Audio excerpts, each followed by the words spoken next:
How you doing, Sabrina? You good? Are you good, Sabrina?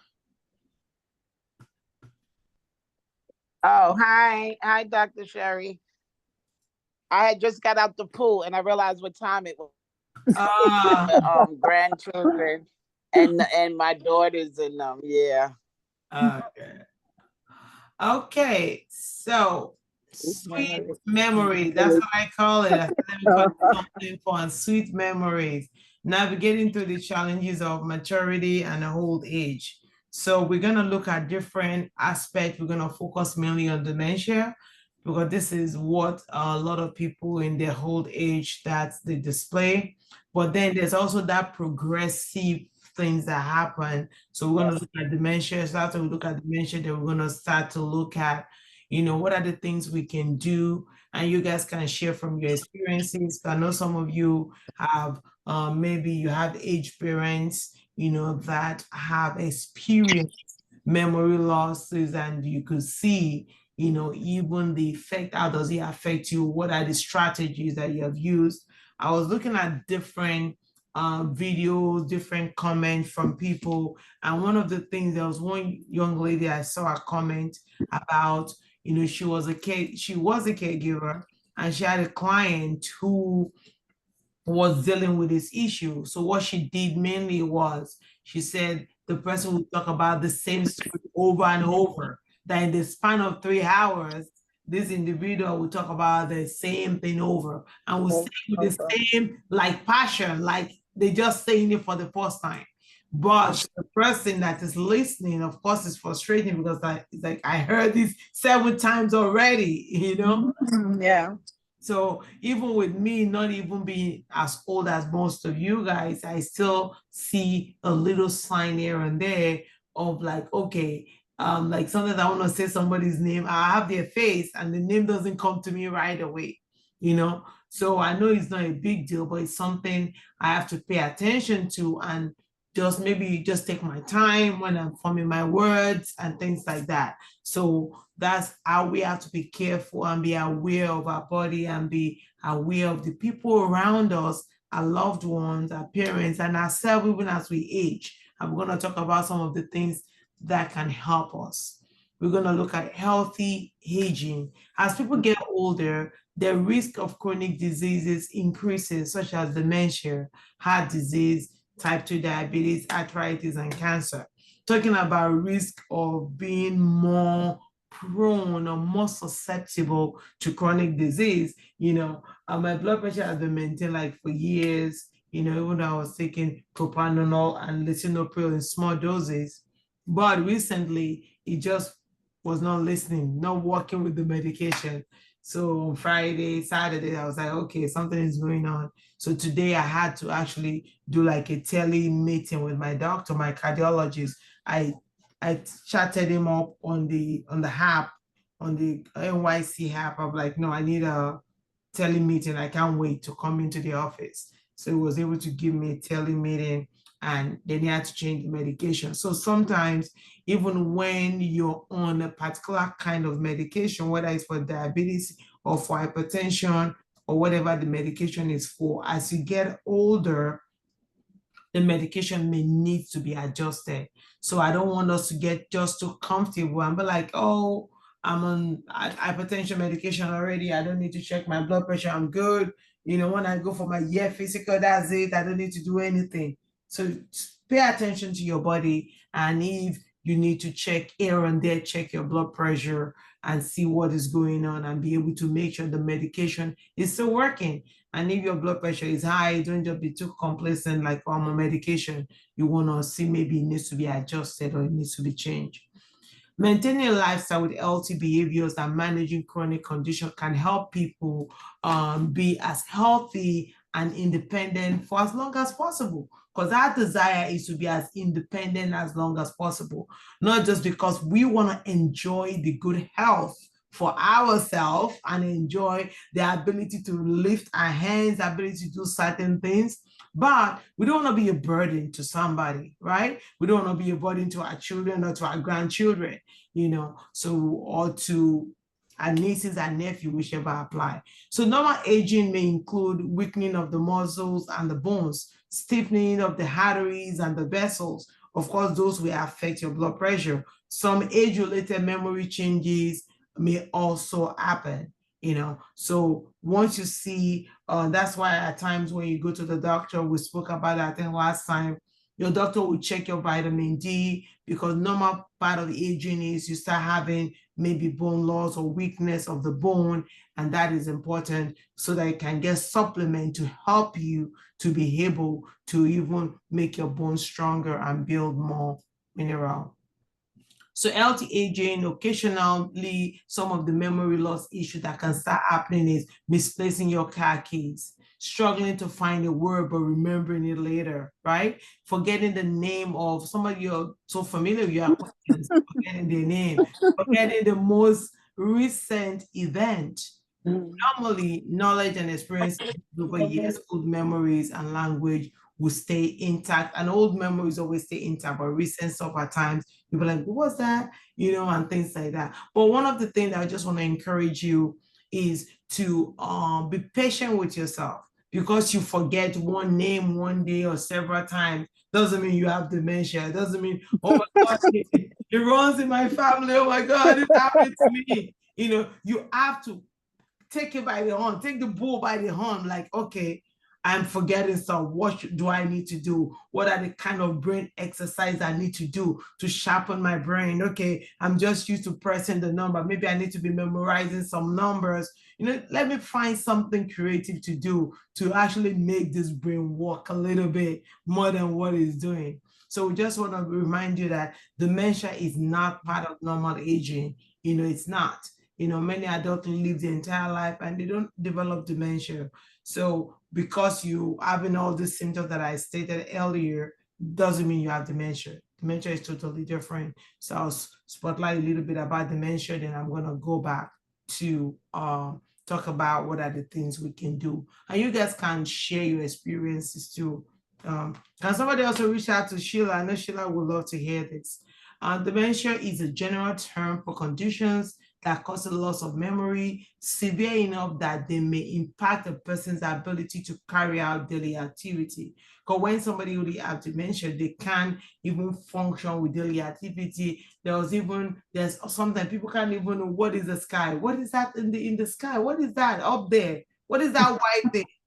You forget, you go back, it's like there's a regression into like that child that doesn't know anything. The person regresses back.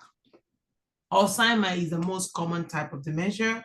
Though dementia mostly affects older adults, it's not part of a normal aging. So I don't want you to start accepting it excessively. Oh, this is normal. Oh, I'm forgetful. Oh, that is normal. No, having that symptom, reject it and start doing things, start doing crossword puzzle, the intentional, do things to make your brain work. That's why I like to do research. I'm like trying to like find something, find solution to problem, make this brain work a little. So how common is dementia? Out of those at least 65 years of age, there is an estimated nearly 7 million adults with dementia in 2014 and projected to be nearly 14 million in 2060. It's almost like it's just increasing. Signs and symptoms include memory, attention, communication, reasoning, judgment. Those are like really an hallmark of it. Reasoning, judgment, and problem solving. So that is why, problem solving practice is really very good. Visual perception beyond typical age-related changes in vision, issues with the vision that is not really like a typical aging process. Signs and symptoms continues getting lost in a familiar neighborhood, the area you're familiar with, and they're like, how do I get here? Or being so confused, like people get out, like you're not fully dressed, forgetting old memories. Remember, we said some of the things that people forget easily is the recent stuff. When you start forgetting old memories, when people don't even remember their children, when people don't remember their children, that's challenging, and not being able to complete tasks independently. Okay, where was I? Okay, right. What increases the risk of dementia? Age, family history, race, and ethnicity. And because most of us here are people of faith, even though you have a family history of dementia, start praying against it. Like, Lord, this will not be a portion. I neutralize this dementia that is in my genetics. I neutralize it with the blood of Jesus, right? But that's what we believe. And people that may listen to the video and they're not people of faith, everybody believes in something. For example, when you go to the tap, people that drink tap water, for the mere fact that you're taking that tap water to drink is because you believe that the pipe in New York City, they're clean enough. And when you buy a bottle of water from the store, you believe that this person that made this water, they put pure water in there for you, not just any water. So that's a form of believing something. And even science has proven that whatever you believe in, it becomes your reality. So even if you don't have in code faith, you can believe that this will not be your portion and start taking steps to make sure that what you believe becomes your own reality. So family history, if their siblings, parents with dementia, they're more likely to develop dementia themselves. Race and ethnicity. Older African American are twice most likely to have dementia than white. Hispanic 1.5 more likely. Those are just the statistics for you guys. What increases the risk of dementia? Poor heart health, high blood pressure, high cholesterol, and smoking increases the risk of dementia if not treated properly. So all these diagnoses, if not treated properly, and if you notice, these are things that actually affect a lot of African American and people of color because number one, lack of knowledge or limited accessibility to healthcare, because people at times they think there's a thing of like, oh, you have high tolerance for this because of the color of your skin, things like that. And if you're not talking, please can you mute yourself so as we do the training.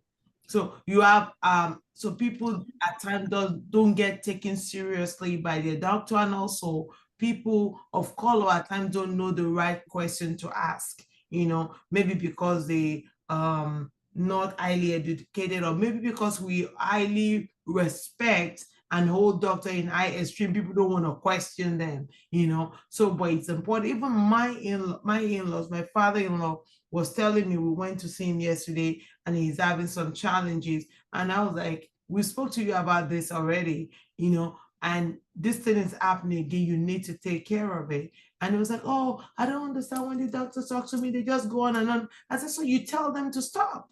You tell them to stop. If they have to stop and draw it, don't let them just take you as a number. Okay, can you draw it? Because if the doctor say, you get it? You say, yeah, I get it. They're just going to assume you got it, right? So they're not going to tell you, can you repeat back to me so I can know you got it? Because that's what good like training, like teachers do for their student. Oh, okay, they tell them, you know what I'm saying?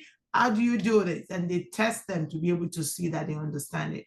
But your doctor is not going to do that. So you have to be the one to advocate for yourself. If something is going on that you don't understand, that your doctor is talking about, giving you new medication or changing your medication, oh, okay, doctor, why are you changing my medication? Why is that one not working? Is this one better? What are the side effects of this one? So you want to know. So when you're taking the medication as a person of faith, you pray on that medication first and say, you know what, this medication will do all of the good effect on me, all the negative effect, this and this will not be my portion, right?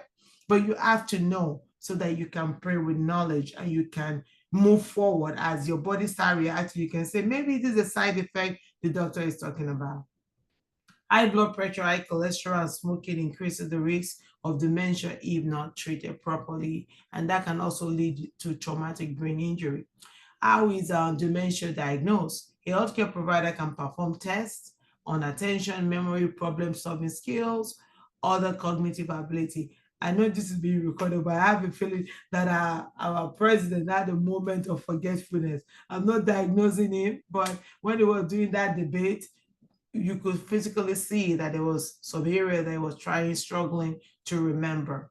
So physical exam, blood test, brain scan can also be able to show what is going on if there's a pathway. How is it treated? Treatment of dementia depends on the underlying cause and the progression of the disease. That is why we often stress on this platform, if you have any kind of diagnosis, we want to make sure you take care of it. It's good to pray, but it's also good to like do the medicine that God has given us and use it to take care of yourself. If you have to do lifestyle changes, that is very important. And as we begin to age, the things we used to be able to do, we won't be able to do them anymore. The things we used to eat, that will not affect our body. Maybe you eat all kind of thing, right? Just name it. And then you still be good. But then as you turn 50, 60, you eat the same amount of food, it doesn't leave you. Like you gain 10 pounds before, you can get rid of it like this when you're determined. But the older you get, the more difficult. It's like the weight is like stuck with you for life. You can get rid of it.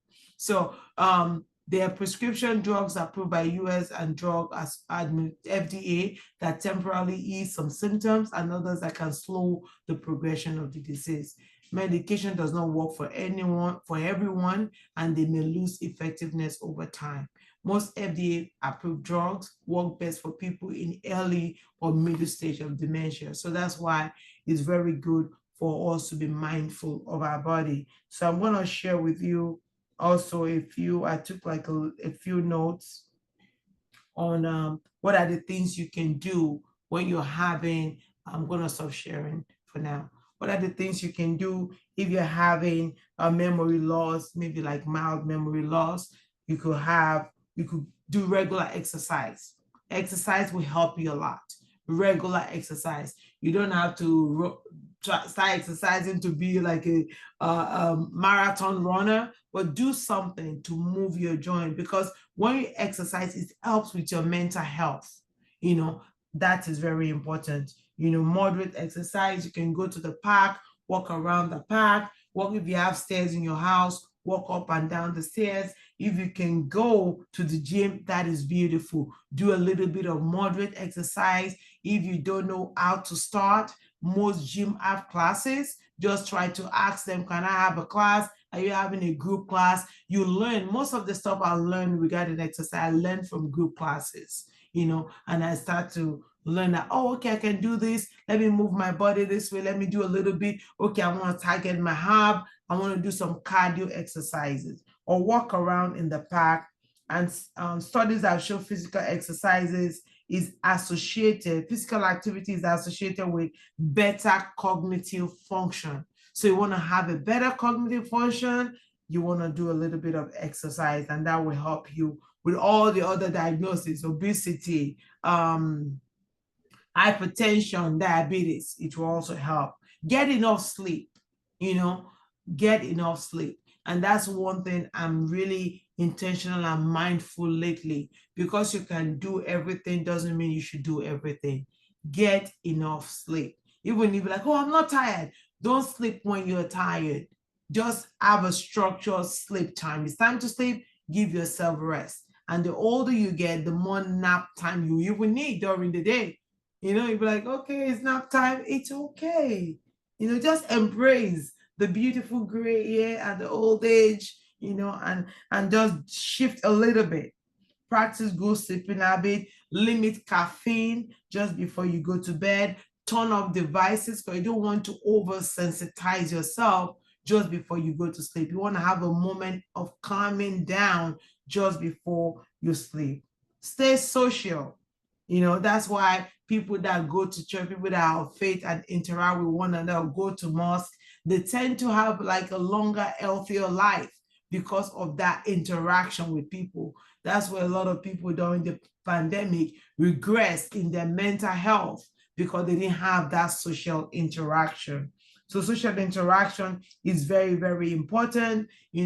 Go out with your friends. Even there was a research, I was reading a book about, an article about how it's important for even adults to play like children. Just play a game, laugh out loud. I'm an advocate of laughter. Find a comedy, and just laugh. Even if you don't feel like laughing, laugh, feel it in your belly. It's very good for your cardiovascular health. It's very good for your cognitive health. You know, find a good girlfriend or your husband, a good boyfriend, and just laugh with the person. That will help us to even be more social. Let's make healthy life choices. You know, the food we eat. I know we've said this on this platform. We're coming around in circle talking about the same things. Let's look at the food labels. Read your food labels. So maybe instead of eating a whole bag of chips, once you look at the label, like, oh my goodness, 45% salt, maybe you eat a handful and not a bag, right? So let's develop that habit. Let's do portion control with our food, you know. So what you eat becomes who you are. Who do you want to be? That's the question you have to ask yourself first. What you eat becomes you. So let's be careful what we eat, right? Also getting treatment for hearing loss. Some people as they get older, they have issue with hearing loss. It's important to take care of it because you don't want that to progress into something else, because that can lead to frustration if you're having mild hearing loss and you don't take care of it and it develops. Then you're like, you can't communicate because you're not hearing people, and you pretend like you're hearing people. They're like, what's going on with her? That's not what I said. Why is she responding? Or why is she not responding? You know, so little things like that. And if you have an elderly person in your life, pay attention to those things and be able to help them. So yeah, so those are all that I have to share with you. You guys can share things from your experiences in caring for a loved one, or things that you're going through yourself and now you're navigating through aging, memory loss, and things like that. The floor is open. Question, comments. Bermuda, go ahead. Bermuda. Hi. Yes, hi. I have a question regarding, I know I've read some, this is such a complicated question. I know I've read some peer-reviewed journals where it speaks about early dementia and everything else to do the mini mental and how you identify it. But my question is related to, at what point do you identify dementia versus long COVID? Because I know long COVID also causes memory loss. So at what point is it distinguished whether it's dementia or if it's long COVID, memory loss? I guess because long COVID itself affects part of the brain cells. When the virus, it causes that memory loss because it has effect on the brain. So I think, you know, it's important for once the long COVID is diagnosed, it has the symptoms of dementia itself.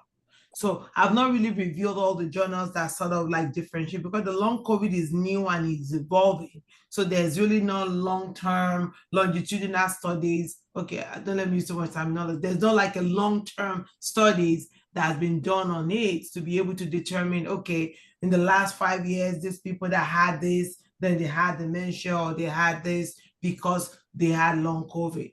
So, but I think at the end of the day, if someone is having symptoms of forgetfulness and they think is related to long COVID, it's just good to just treat the symptoms. You know, you treat the symptoms, yes, you treat the symptoms, and then if you can find out what is causing it, even better. You know. I see. Okay, so just to kind of summarize that, like when you're having that memory loss, just treat the symptoms, and then later on it'll be identified if it's long COVID or dementia. Yes. Got it. Okay. Yes. Thank you.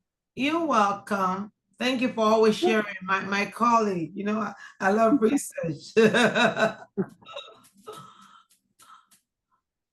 David and I used to teach together at Long Island University. Yes, we did. Okay, Sister Murray, you were gonna say something? Yeah, you hearing me? Yes, we can hear you. Oh, okay. My mother-in-law is gonna be 99 in 2 days, right? And of late we've been noticing she keep repeating, you know, right, in the conversation. She keeps saying, you know, like within an hour, she's saying the thing over and over and over again, right, you know. Yeah, but we realized that she's in, the early stage of dementia because of age related. Yeah, but she's under the care of the doctor anyway, right? Yeah. Yeah, I know, Yeah. but it can But be. she's doing good. She can still do her crossword and That's good. everything, she can still do And her that right. would delay the progress of it Mhm. because she's mentally Yeah, active and active. engaging Yeah. herself cognitively. So that Yeah. would delay the process. I think all of the interventions we put in place is not going to like Mhm. eliminate, but it will Mhm. delay the process. And that's what we want to do. It's Mhm. almost like somebody that has like a predisposed to hypertension because their father had high blood pressure, their mother had that blood pressure, Yeah. but their lifestyle changes can Mhm. delay or really make their blood pressure more managed because they're Okay. doing things differently. They're mindful of the food they eat it. Like my children, because we have a family history of diabetes. My father died from complication of diabetes. And then my husband's family, there's diabetes in my husband's family too. So as soon as they turned like 18, 17, I was like checking their hemoglobin A1C. We went to the doctor and said, we're gonna check hemoglobin Yeah. A1C. So, Yes. as soon as they find out, oh, okay, it's borderline, it's pre, okay, they were like mindful of what they Start early. eating, Yeah. or we told them, no, be mindful of this because this could cause this and this and Yeah. this. So that knowledge is power compared to not just knowing at all and living your life regular until you're like in your 40s and then you're like, oh wow, what's going on? So, yeah, so that's how we can move differently with this knowledge that we're gaining. Yeah. Good. Mr. Beverly, I see you shaking your head and taking it in. Any comments? I was just thinking about the experience I had with my mom, and she would remember, her long-term memory was sometimes better than her short-term memory. Yeah. And she could go back in time and remember things from years ago, Years ago. but her short-term memory was not as strong. So sometimes most of the time, she would not remember our names or anything that was happening in the present. Even though she and my sister lived in the same house for some years, she couldn't remember her name all the time. Yeah, I think one of the intervention that people are encouraged to do is if people forget, just to remind them. Like when you go in and they say, "Who are you?" Things like, "You don't know me? What do you mean you don't know me? This is your daughter." Says, "Oh yes, I am Sherry. I am your daughter. I'm your last baby. Remember, I live in US." Like introduce yourself to that person again. And sometimes they'll be like, "Oh, I don't remember. I don't think I know you. Okay, is it okay if I spend some time with you? Can I read a book to you?" So sometimes, it's frustrating to us. But for them to just like imagine them being in a world where like everybody look like stranger, it's frustrating to them too. So sometimes that frustration comes as a form of aggression. Like, don't touch me. Why are you touching me? Why are you doing this? You hugging me? Leave me alone. Yeah. So that's why they have to be approached with intentionality and with respect. And we're like, oh, it's okay. Can I touch you? And approach them like, okay, this person think I'm a stranger. How will I approach a stranger when I'm trying to help a stranger? It's tough, but that's the easiest way to like sort of be able to help them without them being more frustrated and more aggressive or you being frustrated. Yeah. Hi, Sister Angela. How are you doing? Thank you for joining us. Sister Carol and Sister Fadeke, how are you? Sherry, Minister Sherry, I want to add. Okay, good. I'm doing well, thank you. Great. Sister B, go ahead. Yeah, I wanted to add when you said also I wanted to add to reflect on the past, even with the person that has dementia, bring up those memories, those things that sometimes they may have like a little part, they may remember a little part, but you can, when you reflect and you can trigger different aspects of that event that can cause them to remember more. So it's important to just, just reflect with them. And all the things that you mentioned are really good about staying social, because that's very important. And I was reading an article that we always think of multitasking as something good, but they say that multitasking it's actually not so good for our brains, that it's better to take time to focus on one thing than to try to do so many things at the same time. It's better for your brain to spend more time focusing. And the last part that I wanted to add is journaling, especially in the early stages of dementia, like journaling about your day, journaling about events. So that would be something that you could look back on. When I think of my mother, she has like mild dementia, but that's something that, she could look back on, or the family can use it as a way to just share back those memories with her. That's good. Thank you for Yeah, that. That's that's powerful. good. You know, what you said just reminded me of like a couple of days before my mom passed, when I had gone and I noticed she was having like some memory loss. She wasn't diagnosed with dementia, but it's probably that.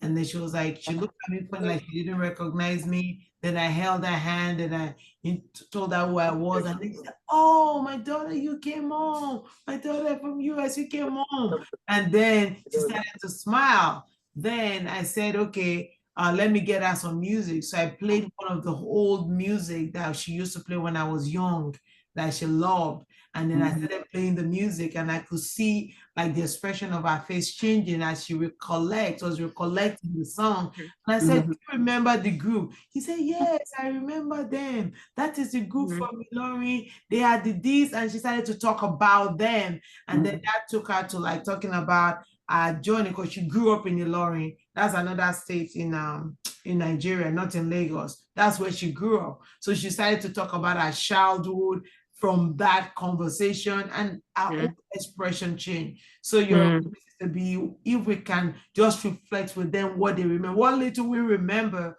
about that history that they told us, we can take it and build on it. And then they will go to a place they can still remember that they're Right. yeah. And we can create memories together, even in that conversation. Right. Thank you. Good stuff. Hi, Sherry. Yeah, go ahead. How are you? I'm fine. I'm fine. Love the topic. I know my mother is 94, 95 this year. And I noticed that she's, forgetting things that you say, okay, with age. But my biggest problem is denial, the sense of denial. And she vehemently say, "Oh, I didn't say this," or "You didn't say that," It can be very challenging. So is she saying that she didn't say, or you didn't say? Yes, and it could just have been, a day ago or something, but I find that she's clinging on to, not being told that perhaps she has dementia, or I'm not saying she has dementia, but there is a beginning. There's something to, that's very challenging at this time in terms of her memory, and to concede that is very hard for her. So probably so it's just actually forgets for real. So maybe she doesn't remember. Yes. Yeah. Cause my mother-in-law, sometimes she'll tell me something over and over again. I'll be like, "You said it day before yesterday." Yes, tell her. Yes, you had that too. I didn't. Then I'll be like, "Oh, okay, you can say it again." This happen. So you can't argue with them that they said it and try to that you're right. You just have to let you're right. She would say it over again in the next 3-4 minutes. Something that, oh my gosh, if I hear it one more time, I'm going to explode myself. Don't say that. You can say it in your head. Don't ever say that to them. Just say it in your head. You just have to listen. Sometimes I think I need the therapy, I need the therapy. It's like, makes my head just grow bigger and bigger. I'm like, what is this, And I feel like I'm also in one of those impatient zones, when past 65, and you yourself having your issues. Remember things, So it's just good to have it talked about, and you know, Yeah. And then especially you on the same understand that thing. you're not alone.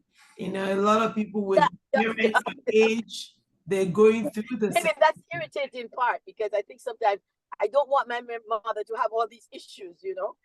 I want my mom, you know, intact, you know. Well, I too am not so intact. Well, yeah. Yeah. So what are you going to, Sister Carol, what are you going to be doing differently moving forward with this knowledge that you got How today? to What will you manage do it, you differently? know, Huh? really how to manage, you know. Say that again. Yes, I can hear you. So I said, what are you going to do differently in Yes. interacting with your mom based on the knowledge you got here today? What are you going to do differently? Okay. Well, I, I I didn't hear everything, but I think what I know I need is empathy, more not pointing it out so much as to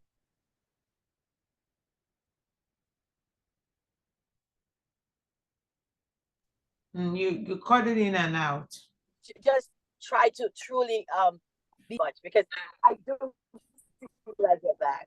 Mm-hmm. We can't. We Oh didn't yeah, I hear know everything what's you wrong now. said. Okay. Are You you were, hearing me? yes, you can say that again if you don't mind. We didn't hear Okay. No, everything. I'm just saying that the more I hear and I get information like this, I'm more inclined to have more empathy and to be more patient, you know? Yes. Um, and that's very important to me because I might think that I mean I am much younger in a sense because she's 94, but dementia seems to be attacking younger people more and more, and at younger ages than it used to be, you know. Mhm. So uh, I thank you for the sharing the information Absolutely. today. Yes. Yeah, I think you made a valid point. Just to be more patient. You know, Yeah. sometimes I'm not as patient too, but I just have to like if I'm going to like see someone that I know has that tendency or dealing with it, I just speak to myself before I get there. I say, Sherry, be patient, be patient. They're gonna speak to you the same thing several times. Then you're gonna just listen and just gonna be there for them so that they can know. Because also remember when people are going through, like when they lose something, for example, if somebody Yeah. lost the ability to walk, they want to hold on to whatever part of Oh yes, we that have that too. I they have that have, issue too. you know. Yes. So if you not tell them that they're doing something extra wrong, I'm already going whole. Now you're telling me I don't know what I'm saying, that I'm repeating myself. They're gonna fight you for that. They're not gonna accept that. So it's of no use I trying to tell think I'm them having that exactly. problem to myself. It's Yeah, very hard.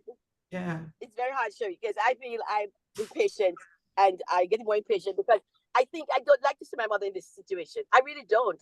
I think the world of her, and she's always been, like telephone numbers. My mother knows everybody's telephone number. I do not know anybody else's number, or I don't think so. And she tries, she's very prideful about, I know this, and I know that. So I have, I have to remember the so good parts that I have, you know. Hello? Hello, we're hearing. I'm listening. I'm listening. Yeah. Yeah. I muted myself so I can hear you properly.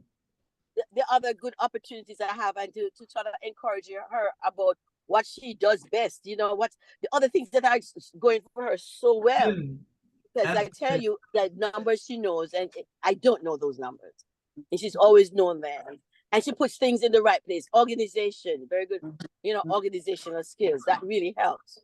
Yeah. So, So I do yeah. understand it. It's tough when you see your mom that you've grown up to see like very strong, in control, and got Mhm. it together. That Yeah. is tough. That is difficult. Sometimes you may have to go in the corner and cry a little bit and come back and deal with it. That is tough. Yeah. Yeah. Mhm. Sister Sherry, good Yes. evening, everyone. I need to ask a question. Okay, go ahead. At what particular age does this dementia always kind of set in? I mean, it's different for everyone. It depends on genetics. It depends on all that things going on. but as people get older, they're more prone to it, but not everyone experiences it. So the dynamic is different. There's so many things that plays into it. Yeah. If people have a family history, like I showed earlier, then they have that tendency for it to happen to them. Okay, ordinarily, I don't have such family history. Yes, I know I have a kind of bad, I don't know, would I say a bad attitude or like the way of saying things that I'm kind of used to. And I know my husband have been complaining about it. Like when I say something, I don't like kind of calling the names of things. I'm like always saying like this thing, that thing. If I want to like, I'm just like, oh, get me that thing. I won't measure that the name of the particular thing I needed him to get. And often the time it's getting obsessed. Like I'm getting like this kind of attitude. It's kind of imbibed in me. I don't measure things that it will eventually make me lose my memory. That I should learn how to be saying the name of things instead of saying, give me this thing, give me that thing. That, I could see that as what is what I actually do often. And I myself have been, since he's having much complaint, I'm trying to see how I can check myself on that attitude so that, I was like, am I actually losing memory? I don't think so, but I will say this. I think it's something you should be intentional in working on. Like for me, recently, what I noticed is sometimes I want to say somebody's name. I have the person's picture in my head and I can't remember their name. So now, because I'm naturally a fast talker, I just had to learn to shift in really talking a little slower so that way I give my brain time to pick up the name, and then be able to be gracious to myself and be like, oh, hi, Sister Beverly, welcome, like that. So I'm just being more intentional. So you have to just be more intentional. And even as you have conversation with people, oh, can you get me that paper over there? Start to say those things, train yourself to start speaking differently, and being more aware. And I think you're on the right path already, so it's a valid concern that was raised, but you have ways that you can actually work on it, Yes, Sister Sherry. Thank you. Yes, I'm just entering. I'm in the hospital cafeteria going upstairs, but I'm sitting in a chair in a corner.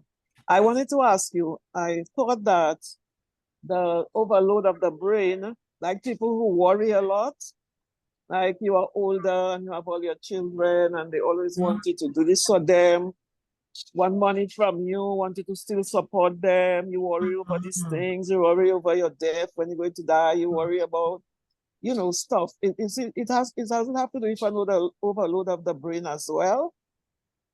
Worrying and so. I'm gonna look. I'm looking at it as you're talking about overthinking and dementia. I'm not sure. It sounds like it's possible, but I just don't know. Bemu, do you know anything about that?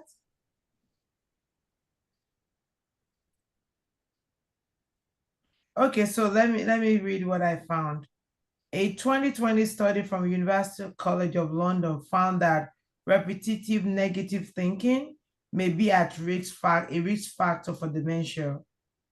Repetitive negative thinking is a style of thinking that involves negative thoughts about the past or the future that can feel uncontrollable. Okay, sure. Okay, so it can be a little part of that. There's a study that says it's possible to affect. Yeah. I mean, that's why the word of God tells us to do not worry about anything. Think on this thing. But on everything. Philippians 4:8, think on the good things, and because when you worry, you can't change anything, That's true. Sometimes it's difficult not to worry. You have to speak the word of God to yourself. Like Sherry, do not worry. Oh, my soul. That's why they say, oh, my soul, do not be disquieting within me. Rejoice in the Lord. Soul rejoice. Soul rejoice. Let's find a comment. Find something to laugh about. Sometimes you have to trick yourself to get into that zone and just things yourself over and over again. just the same way you think in the negative, start thinking the positive, over and Yep. over again, And Because those young people will be okay. But when you're gone, they will survive. You won't be that's yourself. true. They can't survive. If you die today, they will find a way. Right. It's true. They will be okay. They will be okay. Yeah, because I have a sister who passed away with Alzheimer's. Mm-hmm. And one of the main things was she was worrying about every child, everything, the house, the kid, the grandchild, rah, rah, rah. Mm-hmm. And she passed away in April. She's lived for 7 years with Alzheimer's, with dementia in a bed, not being able to move around at all. So I know I have to be careful of myself not to do something. Yeah. So you take some time in the time, even whether in the time after you've done your morning devotion, to just meditate on the word of God. Just meditate on the word. Pick a particular word. Speak life. Speak life. Okay. Look at yourself in the mirror and say, it's gonna be a great day. I am wonderfully and fearfully made. Even though this bill is not paid, it's not the end of me. If it's just a bill, yeah, I'll be okay. God got me. Just speak good stuff to yourself and boost yourself up. Yeah. Hi, Sister Sheila. Welcome. Hello, good evening. I was looking for you. I said somebody should call you. Oh, you're gonna love this topic. It's recorded. It's recorded. You can listen to it. So we're talking about dementia, forgetfulness, and tips and things that we can do to maybe delay the progress, really enhance our cognitive function and be able to help us. Yeah. Okay, great. How I get the recording? Yes, I'll forward the recording. Once we finish the platform, I will download it to YouTube, and it's easier to send that way. Okay, sounds good. Okay. Can you believe it's almost 8 o'clock? We've been having great conversation. Yes. I didn't even know time has gone that far. Okay, any closing remarks, anyone? Sister Sherry, I just wanted to share everything that you said is so true, because I watched my dad go through dementia, and he died in 2009 at 89 years of age. And he would say things. My mother was a nurse. That was her career. But when she had to take care of him, she would actually call me, because we live in 2 different states, and she would say, and Mel said so and so and so. That was his pet name. And I would say, Mom, but he doesn't know what he's saying, And so when I would go visit them, they lived in Florida, and we would watch him do what they call sundown. He'd come out dressed in a coat, like he was going to work and different things. And, he was the sweetest man anyway, but not because he was my father, but that's just his character. And so I would, we would just talk to him and just play and, joke with him, and it would bring him down from that what they call sundown. But my mother struggled with that. But I would say this about my mother. Now, my mother was a minister, and my mother died in my home in 2022, January, and she spent her day reading the Bible day in and day out, from the morning, the afternoon, and the night. So I can attest to you that it kept her. My mother died in January 22, and she went home knowing all of her medication, doses, et cetera, et cetera. She would praise God, she would sing, and this is what she would say to me. Any little thing, and let us pray and see what God will say, what God will do about this. So I just want to testify to that what you have been saying, everything is so true. But so much patience is required, because, again, my mother was a nurse, and she still struggled with when my dad would say things. And she would just be like calling me and telling me what he said. And I would say, Mom, but he doesn't know what he's saying, and he loves you so much. So again, I thank you for just the topic of conversation is really so good anyway. And we all need to be, know these things, because you never know who else in the family is going to experience this. I was grateful for my mother not having that, but again, I watched my dad, and we're all getting older. I had a cardiovascular issue last year. I thank God I'm still here. We don't know what's going to be, but God knows. So thank you. You're welcome. You are welcome. Thank you for sharing. Thank you, everyone. Because that's how we learn. Everybody gets vulnerable. You share your deep thought and what you're feeling, what you've gone through, and we can learn from each other. So thank you so much for contributing, everyone. I appreciate all of you. And so next week, I know Sister Beverly, what is it you want to talk about in 2 weeks? Nursing home? I know you sent it to me, right? Okay. Yes, nursing homes. Okay, so we'll look into that. Next, in 2 weeks, we'll talk about that. God help us. Have a good night, everyone. Okay, you too. Good night. Thank you. Good night, everyone. Thank you. Good night, everyone. Hi, Bye. Sheila. Bye, Sheila. Hey, everyone. Hi, Ev.